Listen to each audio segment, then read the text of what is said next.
Yo, what's up, guys? They just announced the third anniversary event for this one, which is 10 years of Hall of Heroes, which is actually a very interesting one. I do really like this one, and I'm gonna go over all of the takes that we have, including saying which I would recommend you to take if you don't have a unit, or if you have all of the units which are the most interesting for skillets, because in the end, you're gonna get a lot of units with this. So they are going to do all of the Hall of Heroes that they have done, which are 120 Hall of Heroes for 24 weeks.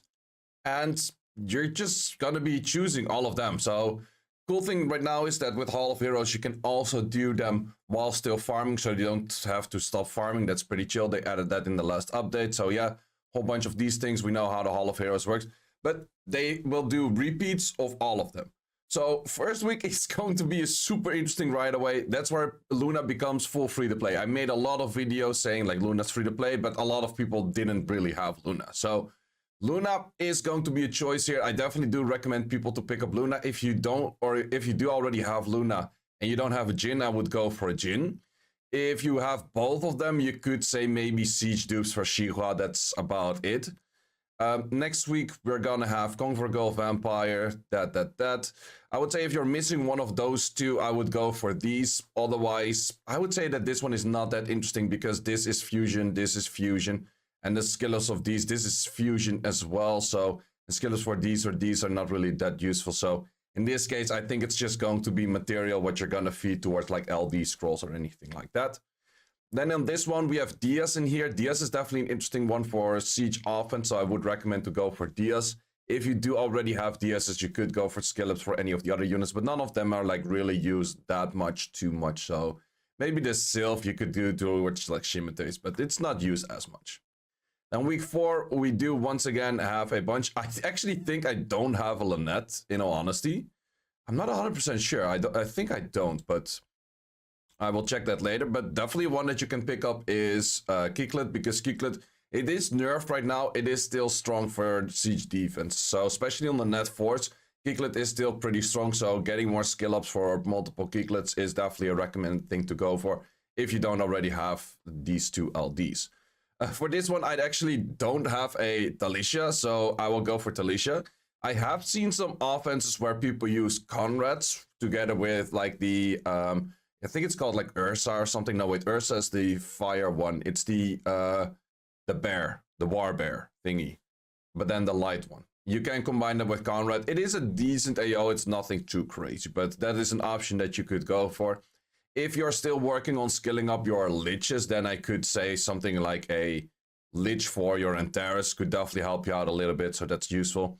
This one, week 6, I would probably recommend to go, if you already have those two units, of course, I would recommend you to go Jack-O-Lantern, because it's just a very easy way to skill up your Chillings and skill up your Windies, because those are the two units that you're going to be using a lot in Siege. So definitely would pick Jack-O-Lanterns over here. This one, I would definitely take Brown Imitation if you don't happen to have Brown Imitation already. It's really a very interesting strip, because it has the strip and speed lead and armor break in one kit. So sure, it's not like the best of units besides that, but it is a pretty loaded kit that you can use for siege offense. It's definitely pretty nice. If you do have those already, I would say that if your Galleon is not max skilled or you want to max skill another Galleon, I would take the Galleons, or you could do the same thing for Illusion. So this one is actually a bunch of units that could be interesting. Then we have the one over here. I would say Pirettes are pretty interesting for skill ups. I would say this one is buffed right now, but I'm not sure how good it actually is. The Ikasha, I think it is. So you could maybe take an Ikasha or one of those if you don't happen to have those yet, but definitely this is going to be a lot of Pokédexing for a lot of people, by the way, because you're going to get so many LD4s that you're just going to Pokédex like the whole thing pretty much. But yeah, the Pirate is definitely one for skill ups that is useful as well.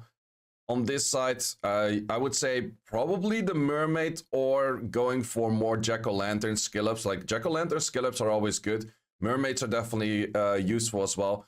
Multiple Tetras are not too bad as well, so that's definitely a thing that you could take as well.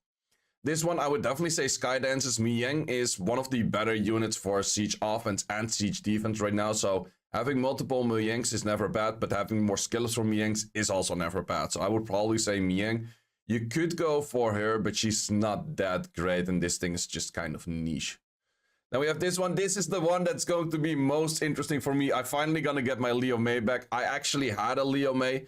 I thought I had one build. I fed all of them, and then I figured out Liu Mei, I don't have one. Then they buff Liu Mei, and it always have been the running joke in any guild I've been in. It's like, bro, just use like Nefty's Liu Mei. I'm like, I want Liu Mei.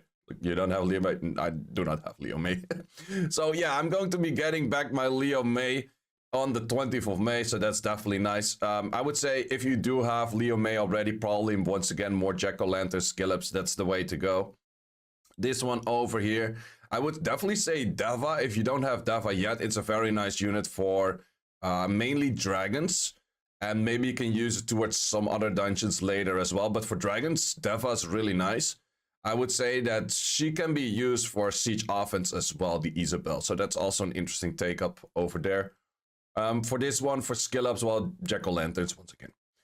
This one, more Carcanos is not bad, even though Carcanos not really super meta anymore. It's not too bad to have like a few extra Carcanos, otherwise you could go for extra Jokers.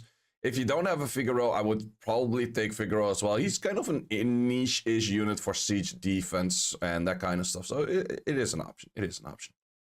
Once again here, Jack-o'-lantern skill-ups. Like, this event is just going to be so many Jack-o'-lantern skill-ups. Everyone's gonna make like 100 windies because pretty much every Jack-o'-lantern has been HoH so far, I guess. So you're just gonna add in as many of those as you want. You could also aim to take the Arithmeticians because Triana skill-ups is also pretty nice. On this one, I would say Monty is definitely an interesting take as well. Monty, if you don't have one, is some of those units that can be used on siege defense too. If you don't want to go for Monty, I would probably go for Skydancer skill-ups, just Miang skill-ups. That's the main thing that's always very useful. This one, I have heard some people that don't have Chami. Chami is actually used right now for the main team that I use for R5. So that's the team with like the perfect AI branding kind of stuff. Chami is needed for that. So if you don't have a Chami, I heard a few people didn't have Chami. So that's a pickup that you can do from there.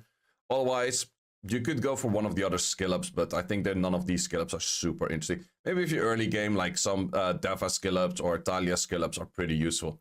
This is actually gonna be for early game accounts, so many useful skill-ups, like really, really a lot of useful skill-ups. If you would start a new account and you start over here, you can A, pick up all of the important units early on, and B, you can just start skilling them up like super fast as well. So that's actually a very interesting one. In this case, I would say that none of these are super interesting. I do see a bunch of gargoyles, like both the fire and the wind being used in siege offense. You could even maybe skill up the dark one, so few skill up options, well, mainly in this one over here. Or you could skill up your Luna, that kind of stuff. This one, Ayunu is not too bad. I would definitely take those if you don't have it. Light String Master is very good for TOA Hell. So if you don't have the Light String Master yet, I would definitely take Light String Master because it is that great for TOA Hell. And otherwise, I would just look at skill ups for whatever you need. Maybe more Ayunu skill ups. This one, Neostar Fighter. Lucas, if you don't have a Lucas, absolutely pick a Lucas. I would say he is the best in slot unit for all of the Rift Beasts. So that's like the fire, the water, the wind, the dark Rift Beast. He's absolutely the best unit at those. And you don't really need a crazy set on him, but if you don't have a Lucas, absolutely pick that one up and use those two at Rift Beasts. It's just a very good unit. Plus, it's one of those units you can use in all 5 of the Rift Beasts, so that's pretty useful as well, so you don't really have to switch runes and that kind of stuff. This one, if you don't happen to have that Amduat, absolutely pick up that Amduat. It's very nice for free-to-play arena defenses mainly. It is here and there used for RTA a little bit if your enemy is taking a shit ton of turns. That is an option, but I would definitely pick up this unit. If you don't have it, or well, if you do still want to have more mermaid skill ups, I would go for the mermaid. This one, she's not that interesting. I could give, like, if you don't have her, I would probably pick her up. We've seen some Mirmirs for siege offense / siege defense. It's kind of interesting as well. So I would take either one of those if you don't happen to have those. Well, in general, if you don't have the L&D yet, always pick the L&D. That's more or less the thing. If you don't have the L&D yet, pick the L&D. Otherwise, look at skill-ups, but not too many interesting skill-ups over this one. This one as well, I would say, it doesn't have too many interesting skill-ups as well. Like, the L&Ds are kind of okay-ish, but not super great. Hypno Meow is kind of okay, but you don't really see it all too much. Then we finish it off once again with, well, Dragunov is also not used as much, so it's not really that interesting. And I think Most of the people that have been playing recently will have those. But yeah, that's pretty much my take on it. So definitely look out for, if you don't have the LD, always take the LD. That's 100%. If you do have the LD, look at what skill ups you could use. And then the main skill ups that I would be aiming for are skill ups for like jack-o'-lanterns, mermaids. I would say snipers if you want to go. Carcano is definitely not bad. So those are definitely good options that you could aim for. I would say if you're more early game, you definitely want to be looking at like pirate skill ups. You want to be looking at like Joker skill ups, pirate skill ups, because then you could skill up your Lucian, you could skill up your Galleon, you could skill up your Julie, all of those important units. So definitely a super nice event. This is going to be a lot and a lot of skill ups for a lot of people. So that's a really nice one. I definitely do like what they're doing with this one. For me personally, well, it's mainly the only one that I actually care about is getting back that Liu Mei that's somewhere here on the bottom left, week 11. So that's definitely nice for me. I think there's a lot of people that would be very happy with Luna. I think Luna's one of those, well, this thing is scrolling so much. I think Luna's one of those units that a lot of people are saying like, yeah, I can't build this team because I don't have that Luna, or, well, mainly just the Luna. So I definitely do think, and that's actually the very first week right away as well. So you don't have to wait that long on it, which is absolutely very nice. For me, on the Liu Mei, I would have to wait like all the way until May, which will take a little bit of time. At that time, I'm already back from vacation, more or less. Yeah, I will be back from vacation, so this is going to take quite some time. But at least there is a future site where I will be getting her back. Probably the moment I get her, I pull her from the next scroll. You know how the game works. You know how the game works. So definitely a very interesting event, and definitely make sure that you're doing this every week. Even if you're not getting any of the skill ups, just get all of those things in, just simply for feeding them away for like the, what's it called, that you can get LND scrolls and the LS pieces and all of that kind of good stuff. Definitely do feed them away if you don't need any of those skill ups. But this is a very, very nice event for skill ups. So looking forward to what they have on the next month, because I guess the next month is going to be the actual anniversary event itself. So that will probably be the biggest one. Not entirely sure about that, but that is what I do assume, that the next one is going to be the biggest one. And then I was in that page too long, so it actually gave a crash. But let's see what that is. People are hoping for like an LD4 choice or an LD5 choice or other crazy shit. I have no clue. Let me know in the comments what you guys think that they should do for the 10th anniversary event on like the actual 10th anniversary, like the month itself, which is going to be April. Guys, thanks a lot for watching. I'll see you as always in the next one. Thanks for watching. If you would like to see more guides, join the Discord and check out the content tab, which has the dungeon guide archive and the video guide archive, which contains all of the guides that you need. Hope to see you there.